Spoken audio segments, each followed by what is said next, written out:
And welcome back to B&E Productions. I'm Ethan, and here we are with another Airsoft review. And today we're going to be taking a look at the Elite Force Beretta M92A1. This is a CO2 powered pistol, which has both semi and full auto capability. So it's a pretty fun little pistol here. But before we get into the review, just a quick ad for our friends over at ChipIt. Go check out ChipIt, a one-tap networking solution that allows you to share your social media with ease, and they have profiles so that you can share multiple forms of social media all at once.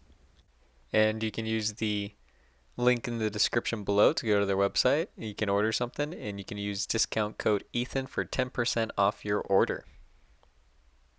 So yeah, if you're interested, it's an easy way to share your social media. Link is in the description below. But let's get into what you're actually here for. We got this Airsoft pistol here. At the front here, we do have our orange tip. I covered it with black electrical tape. The way it is, the way it is on this pistol is it's like painted onto the barrel itself. So you're either going to have to cover it or paint it yourself. Yeah, it's not removable. So you're going to have to paint it or get a different barrel or something along those lines. Some of their other models do have like threaded barrels on this, so you can go ahead and like just put a thread protector or a mock suppressor or anything like that. But on this particular model, that is not the case. I just did black electrical tape. It's actually been on there for a couple of months, which is pretty crazy that I'm surprised it's still on there. But nonetheless, we were using this as a prop gun, so nothing too crazy there.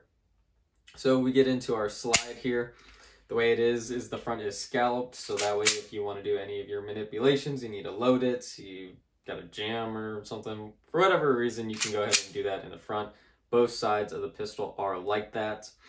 We get into the kind of like the midsection of the frame here. We have Elite Force's obsession with putting a huge white wall of text on their pistols. I absolutely hate it, but I mean, whatever, it's just their typical warning. You could probably paint over that if you really wanted to. I mean, like for us, we typically use this as a prop pistol, like I said. So really, we just kind of film on this side of it. But yeah, just something to note there.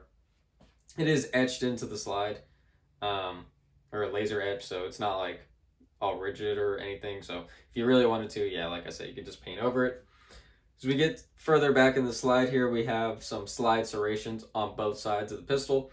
So if you wanted to rack your slide from behind or like over or anything like that, I guess you could. I prefer going from the front, but you know, to each their own. So we have our safety. Really on this model of pistol, it is a decocker. So right here we have the hammer pulled back. Once we go ahead and activate it, it drops the hammer.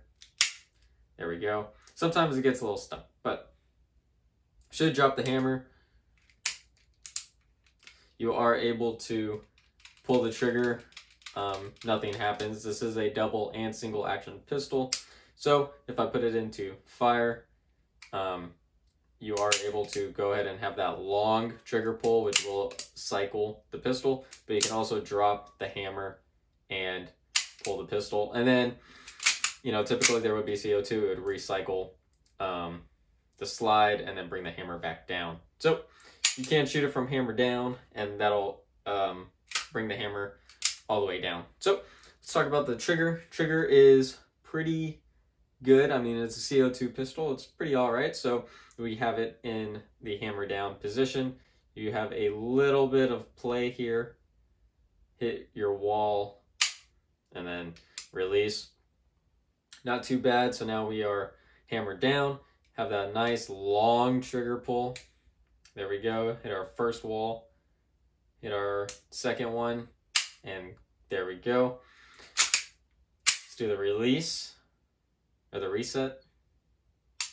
Reset is pretty nice. I had no issues like firing this or anything like that. So that was pretty nice. Nice. Do that reset one more time. Get that little click. There we go. So all that is pretty nice. Let's talk about the sights for a second. You have a standard white dot and then 2 white dots in the rear. It's pretty nice. I mean, it's an airsoft pistol, nothing too crazy. They are very usable, especially at like airsoft pistol distances. Nothing too bad there.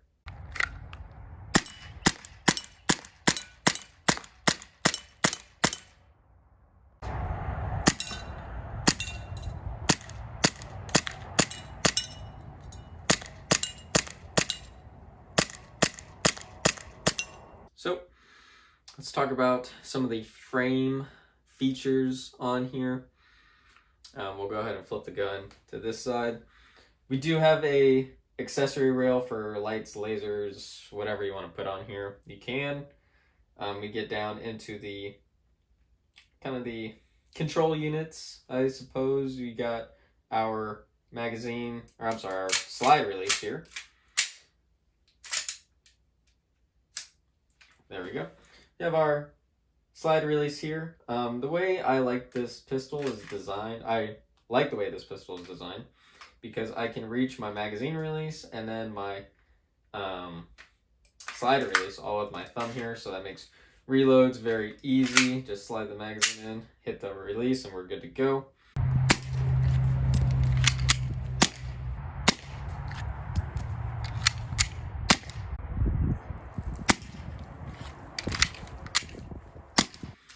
Pretty easy there. So magazine release is on the left hand side of the gun. It is reversible, so if you did want to switch that out, you can. They have the cutouts on either side of the magazine, so if you really wanted to, you could. The grips are pretty nice, actually. Have Beretta trades on either side. Have a nice, really textured grip, and then you also have some texture on the rear of the grip and also in the front of the grip. So like handling this pistol is actually pretty nice. It's not going to be like if your hands are really sweaty or they get wet or for whatever reason, like you're not going to have too much play with this, which is very nice. So let's talk about magazines. I do have 3 magazines. It comes with 1, and then you're going to have to order additional mags or buy them. So they are pretty good. They have a good capacity, about 20. EVIC says 26. I counted 24 when I was able to get it all. I mean, maybe if you like really try to shove more, it could be, but I just like to do 24. So they're pretty good.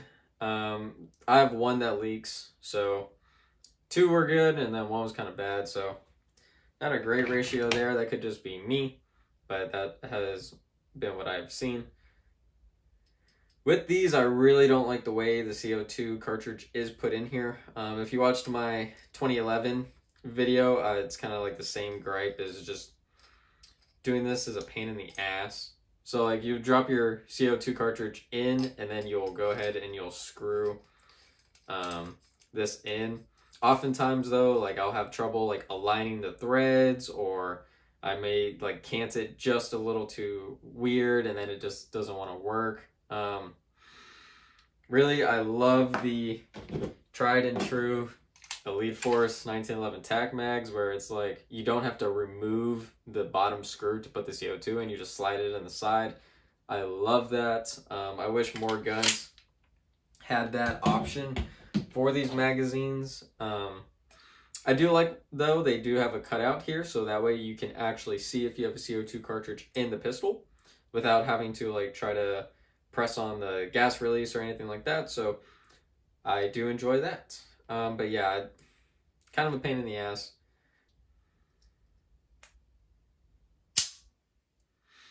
Pretty easy there. So with the magazine out of the way, let's head to the chrono.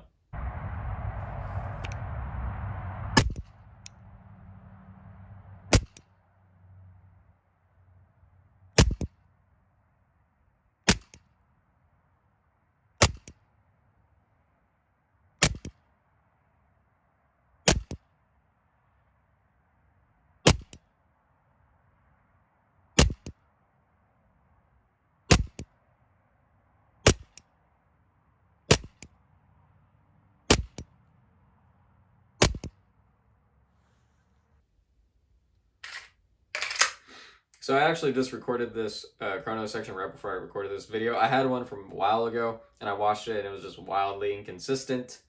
So I wanted to try to get a better video for y'all. And so it's right around the low 300s, so nothing too crazy there. I couldn't really get the rate of fire to read on my chrono. I don't know why, but rest assured, it is a pretty high rate of fire. That is the control here on the back that I forgot to mention, is you do have a single white dot in the rear and then 3 white dots which indicate semi and full auto respectively. So we have this little indicator on the single white dot that is semi, and then we flip it up and that will be in full auto. I have noticed sometimes like I'll shoot full auto and then I'll switch it back to semi, and I'll shoot a couple semi rounds and then it'll like cycle the slide in automatic for maybe 3 or 4 rounds, which is a little odd. So sometimes that does happen. I'm not sure exactly what causes it. Maybe it's just extra gas that gets released or something along those lines. I'm not exactly sure.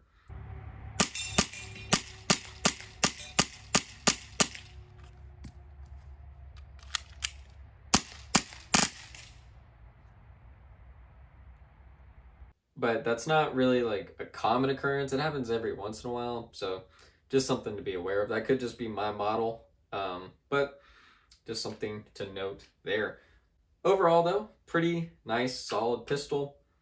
For the price point, it is a little expensive, I will say.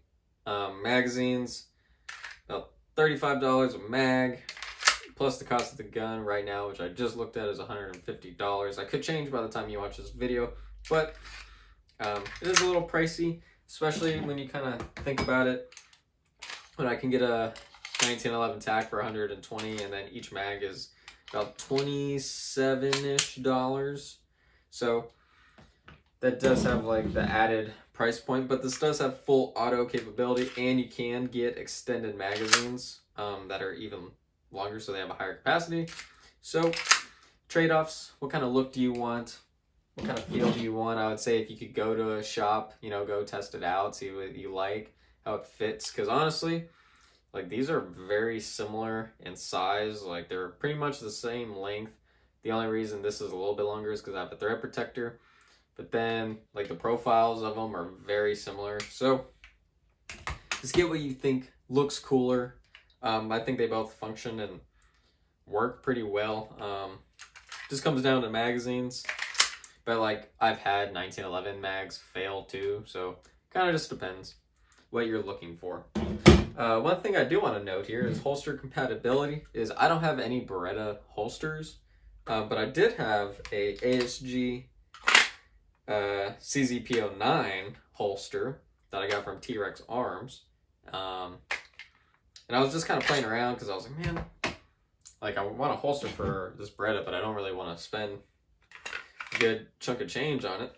But the ASG CZP09 holster, or the T-Rex Arms CZP09 holster, actually works with this Beretta, and it actually like holds really well. So there you have it. So if you have a ASG CZP09, chances are, well, I don't want to say for all holsters because that could be very wrong, but for this particular T-Rex Arms holster, it does work.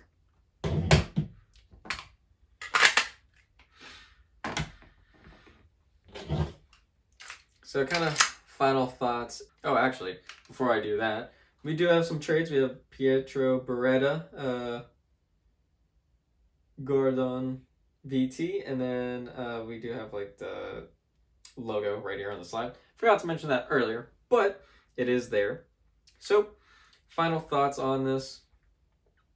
For the price point, I think you get a good package. I mean, you get a pretty usable pistol with full auto, so that kind of justifies that higher price point just a little bit.